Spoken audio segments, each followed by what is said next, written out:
سلامونه احترامات هیله چې تاسو ټول به روغ او جوړ یاست او ژوند مو ښه روان وي د یو نوې ویډیو د نوې موضوع سره بیا ستاسو خدمت کې حاضر یم ملګرو څو ورځې مخکې ما یو ویډیو جوړه کړې وه په هغه ویډیو کې ما ویلي وو چې تاسو په لس کلنو اسنادو چې کوم کاغذ جوخت تاسو اخلئ په هغې باندې تاسو په بل اروپایي هېواد کې کار نشئ کولی په ډېرو ملګرو دا پوښتنه کړې وه چې په کوم حالت کې او یا دې دپاره څه طریقه کار دی چې موږ په بل اروپایي هېواد کې کار وکړو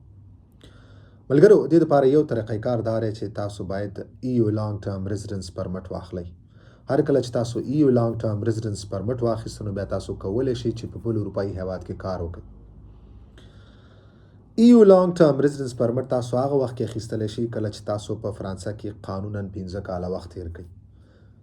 قانونا نه مطلب دا دی چې تاسو هر کله ته په فرانسه کې اسناد واخیستل او اسناد اخیستو نه بعد تاسو ته 15 کاله ژوند وکړئ 15 کاله مو چې کله فرانسه کې تیر کړه هغې نه بعد تاسو کولی شئ چې ایو لانګ ټرم ریزیډنس پرمټ دپاره دومان وکړئ او هر کله مو چې ایو لانګ ټرم ریزیډنس پرمټ واخیستو نو هغې نه بعد تاسو کولی شئ تاسو په بل اروپایي هېواد کې کار وکړئ دې دپاره یو طریقه کار دا دی چې تاسو په ایو لانګ ټرم ریزیډنس پرمټ باندې تاسو په بل اروپایي هېواد کې کار وکړئ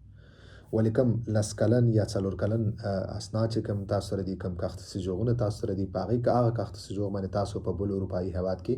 کار نشئ کولی بلکې صرف او صرف تاسو په فرانس میټروپولیټن کې یعنې په فرانسې هېواد کې په هغې باندې کار کولی شئ بل په باقاعده په دغه کاغذي سجوغ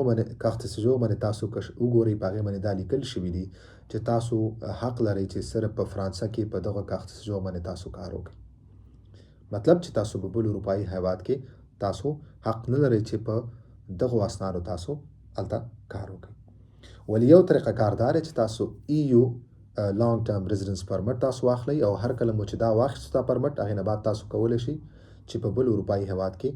په آزاد ډول تاسو کار وکړئ اوس دا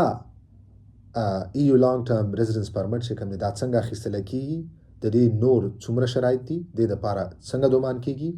د دې هر کله چې تاسو دومان وکړو څومره وخت اخلي په دې ټولو به زه بیا ځان ته بېله ستاسو لپاره ویډیو جوړه کړم